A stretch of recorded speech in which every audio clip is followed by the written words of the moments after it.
You ever have that feeling, that sinking realization hours or even days later that you messed up but you didn't mean to? Well, what if there was an entire playbook for that? An ancient system designed to answer that exact question. Today, we're going to walk through that playbook, verse by verse, to see how unintentional wrongs were made right. All right, let's jump into Leviticus chapter 5. So, here's the big question that drives this whole chapter. What was the actual rule for mistakes you didn't even know you were making?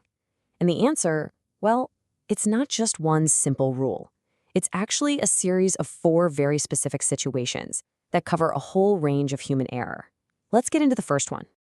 Okay, verse 1. This drops us right into a tense scene. Imagine you're a witness to something important.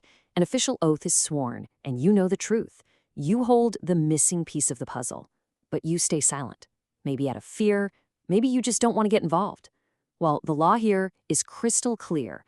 That silence, that failure to speak up, makes you guilty. All right, moving on to verse 2. This one is all about accidental contact. Picture this. Someone's walking down a road, maybe just daydreaming, and they brush up against the carcass of an unclean animal without even noticing. It's not until later that the light bulb goes off and they realize what happened. According to this rule, the second they become aware of it, they're considered guilty. And you see this same idea pop up again in verse 3, but this time it's about human contact. You could help someone who's considered ritually impure, maybe because of a sickness or some other issue, and you have absolutely no idea. But the logic stays the same. Once you realize it, the responsibility falls on you. Guilt is tied to that moment of awareness. Verse 4 gives us our last case, the sin of a thoughtless vow. You know what this is like. Someone gets caught up in the moment and just blurts out a promise without thinking. I swear I'll do this. But later, that impulsive oath comes back to haunt them. The moment they realize how reckless it was, they're considered guilty. So, you've realized you're guilty of one of these 4 things. Now what? Well, verse 5 lays out the very first step, and it's a big one. You have to confess. You have to actually say it out loud, admit what you've done. It's all about owning it and bringing that hidden mistake into the light. After you confess, it's time for action. Verse 6 lays out the standard offering. The person has to bring a female from their flock, a lamb or a young goat, to the priest.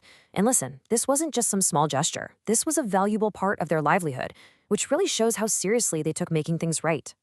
But what if you were poor? What if you couldn't afford a lamb? This is where the system gets really, really smart. And compassionate. Verse 7 says if a lamb is too expensive, you can bring 2 turtle doves or 2 young pigeons instead. This made sure that forgiveness wasn't just for the rich. It created a path for absolutely everyone. So you bring your 2 birds to the priest. Verse 8 gets very specific about what happens next. He takes the first bird, the one for the sin offering, and wrings its head from its neck without totally separating it. Yeah, it's a pretty graphic and intense image, and it's meant to be. It's a powerful picture of the seriousness of the wrong. The ritual keeps going in verse 9. The priest then takes some of that bird's blood and sprinkles it on the side of the main altar. Whatever blood is left gets drained out at the very bottom. Every single step here is precise, it's symbolic, and it's all part of this exact process for making things right. Then, in verse 10, it's the second bird's turn. The priest offers it as a burnt offering, which was a symbol of total dedication to God. And once this whole 2-part ritual is done, the atonement is made. And right here, we hear this incredible, powerful phrase for the first time, and it shall be forgiven him. The slate is wiped clean. So let's just pause here and look at the big picture. You can see this beautiful 3-tiered system. It's designed so that everyone, no matter their wealth, has a way forward. You've got the standard offering, the more affordable one, and as we're about to see, an option for those with almost nothing. It's a path for everyone. And the system's grace just goes deeper in verse 11. What if you're so poor you can't even afford 2 little birds? The law makes another way. You can bring a small amount, about 2 quarts, of fine flour. And get this, no expensive oil, no fancy incense, just the absolute basics. Verse 12 shows us what happens with this humble offering. The priest takes just a single handful of the flour, this is called the memorial portion, and he burns that on the altar. It's like that one handful stands in for the whole thing, representing the entire gift in this sacred moment. And here's the amazing part in verse 13. The outcome for the person with the flour is exactly the same as for the person who brought a valuable lamb. The priest makes atonement, and that incredible phrase rings out again, "It shall be forgiven him." The system also takes care of the priest. The rest of the flour is his to eat. Okay, so take a breath. Verse 14 is like a chapter break. We're shifting gears now. The instructions move away from these general, everyday mistakes to a new, really specific type of unintentional wrong. And this kind has a different set of rules. Let's see what they are. Verse 15 deals with sinning against the holy things of the Lord. So what does that mean? Think of it like accidentally misusing something that was specifically dedicated to God, like property of the temple or a sacred offering. This is a bigger deal. The required sacrifice is a ram without any defects, a valuable male animal. It's a clear step up.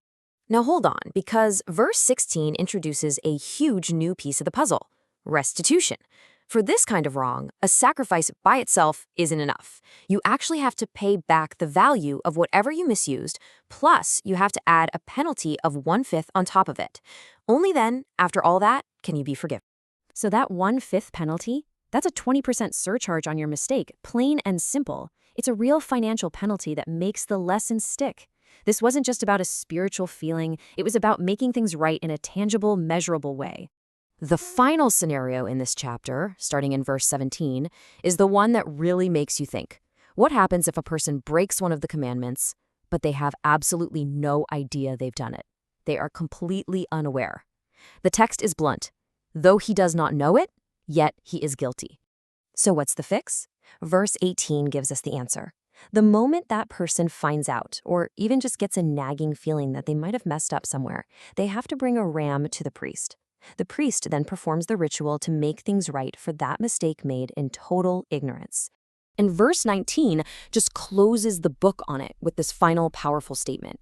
It says, look, this is a trespass offering, because a trespass definitely happened against the Lord.